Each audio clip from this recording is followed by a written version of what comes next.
was locked in a box, as they do, for about 12 hours. You were locked in a box? Were you locked in any bags? Were you locked in bags and boxes? Yeah. Bags and boxes! Everyone just won $1 million! It's a reference from earlier. We had 3 black songwriters in a row, a black hawk with a white cock, a legendary tune. Have to my name are the bags and boxes you left me.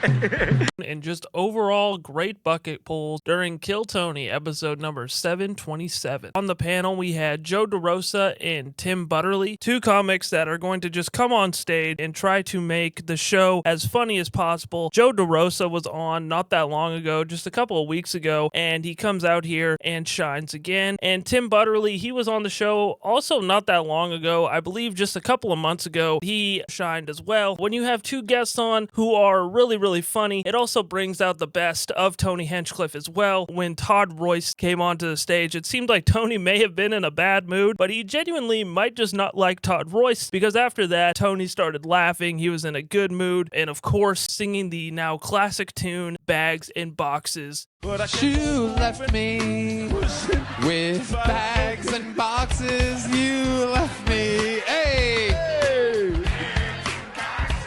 Bags and boxes.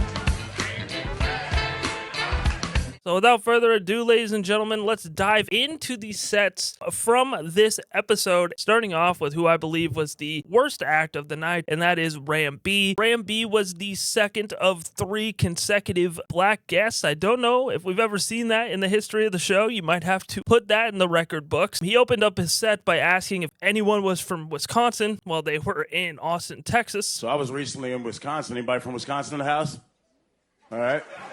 Normally there is, which is crazy. Which was hilarious. The only real non-memorable set kind of just played a part in the black guy after black guy after black guy. Coming in at number 11, we got Sancho Panchovilla, who Sancho Panchovilla, while has a funny name and a funny look to him being 5'1", during his set just kind of talked about being short. He mentioned that he worked in an operations factory, and Tim Butterly came in with a chocolate factory, which Tony followed up with a Oompa Loompa Panchovilla. And this whole shtick was that he loves to bang married women, and then he shared how he bangs, and just the sheer motion of it all was pretty hilarious. Coming in at number 10, we have Darren Jones. Darren Jones was the 3rd and final black guy to come out of the bucket in a stretch of 3 consecutive black guys. And then once Darren Jones got selected out of that bucket, Tim Butterly made the quip of the property value is going down in the bucket. There wasn't really much memorable about his set. Talked about aborted fetuses in the vaccine. Joe gave him credit for being a natural comedian, and Tim said, "Have you written a song?" And he said yes, and he came out and was the 3rd and final black songwriter and performer of the night. Was not as good as Bags and Boxes. He talked about being an N-word to his core, and he explained what that meant to him. Coming in at number 9, we have William Montgomery. It was a long break, Tony. He had one good joke where he talked about a guy dying swallowing a bee playing polo. He didn't know bees played polo. There wasn't a whole lot here that William Montgomery gave me, which is unfortunate because, we do love William Montgomery, but I just don't have a whole lot to say for the Vanilla Gorilla this week. Coming in at number 8, I have Joe Ellis. Now, Joe Ellis is a trans military person and is a pretty notorious one. She is suing somebody, a national journalist, it seems. I will say, there have been trans people on the show. I do feel like Joe Ellis was perhaps the most boring of them. Tony really kind of just asked very direct questions about being trans, and I feel like the other trans comedians who have been on there did a better job about making it funny, whereas Joe kind of just answered them straight up and didn't really make them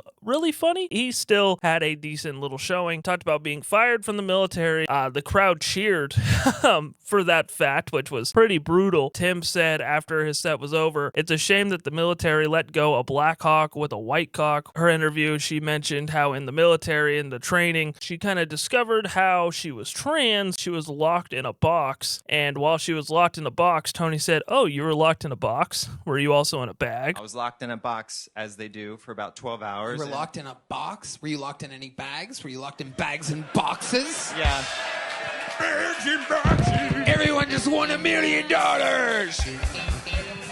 It's a reference from earlier. Redban also had a couple of zingers. He said butt cum, which was funny, and asked her if she nags a lot. She dropped the big joke book. Tim picked it up and said, now promise me you won't turn this into a little joke book. Coming in at number 7, I have Todd Royce. I think Tony Hinchcliffe has some sort of beef with Mr. Todd Royce. The last 2 or 3 times he has been on, Tony has just been pissy with Mr. Todd Royce. He had a pretty solid set basically about being molested, and it was all true, and he had some pretty funny back and forth. He interrupted Tony, I believe, like 2 times in a row, and he said, okay, welcome to Kill Carbohydrate. Not a fan of Todd Royce, which is unfortunate because Todd Royce, in my opinion, is really, really funny. And Joe Derosa gave him some solid advice and talked about how it seemed like it was for shock and awe. He needs to make the people believe that it's real. Redban caps everything off by asking Joe if he has any pedo thoughts. Joe DeRosa says he definitely has PETA thoughts. Todd Royce says, I've definitely had Cheeto thoughts, which was a good riff and no one laughed at it. Coming in at number 6, I have Johnny Mockney. Not really a whole lot to talk about during the interview portion of the set, but had a pretty solid minute, all things considered, talking about being a young teacher and kids knowing your weaknesses. For example, they noticed that his girlfriend's picture was gone and the kids were going to try and set him up with a date. And he said, don't worry, kids. I'm going to fuck all of your moms. That's what the parent-teacher conferences are for. Pretty well-crafted joke. He is an 8-year veteran of the game. The only interesting thing that he said was that him and his family were on a HGTV House Hunters show. He said that they had already bought the house and he didn't know if he was allowed to share that. And Joe DeRosa brought up a good point about how he's educating today's youths and are out there talking about fucking their moms. And he's not worried about saying that, but he's worried about revealing the backstage secrets of HGTV. Coming in at number 5, we have Mike Ryan. Mike Ryan talked about how he doesn't fit in with other stand-up comedians. He's never been molested. He was never the class clown. And then he went on to talk about how if he was either of those now, it would be his fault. Great delivery. This really was a just solid overall minute. The interview was pretty lackluster. I didn't write any notes from the interview. Once we do the best minutes of July, I do imagine there's going to be a good chunk of people from this episode making that list. Coming in at number 4, we have Keith Ray. Keith Ray, one of the original door guys at the Comedy Mothership and a guy who has a pretty solid redemption story. He got fired from the Comedy Mothership, ends up redeeming himself, got sober, and now is a regular at the club. And during this set on Kill Tony, he talked about Ursula and how he's attracted to her. She's somebody that you could start an insurance fire with.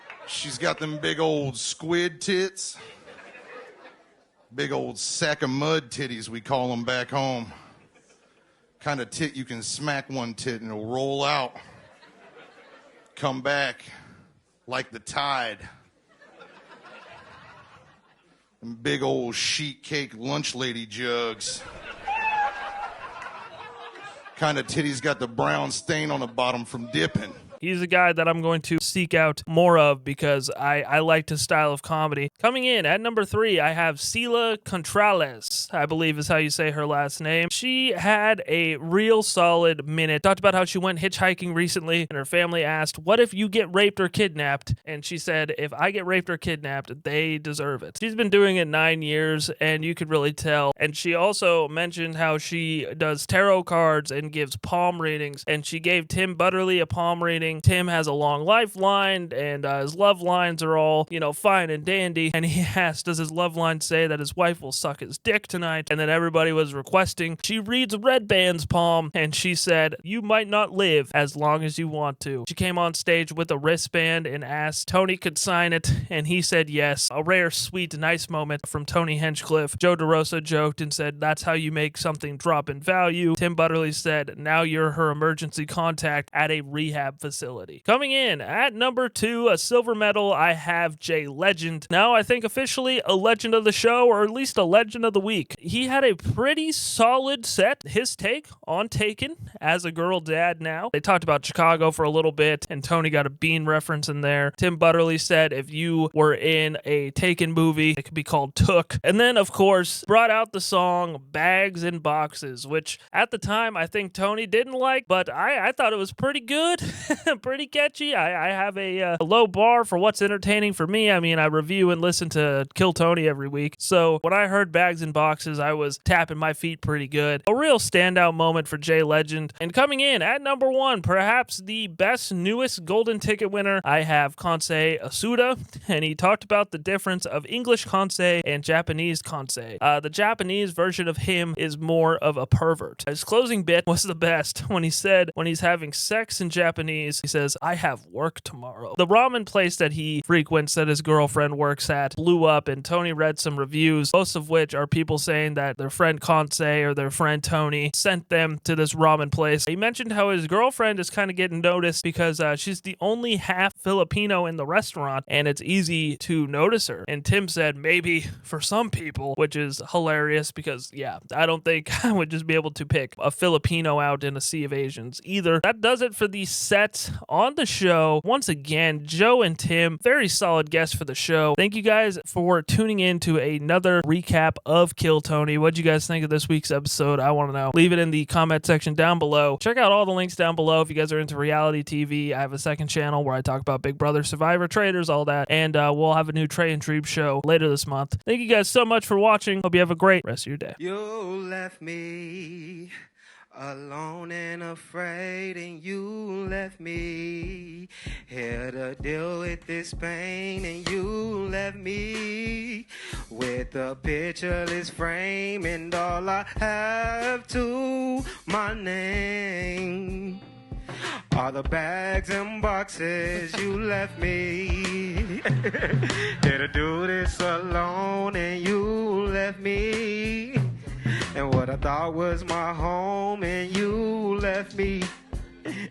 And everything is all gone, and all I have to my name.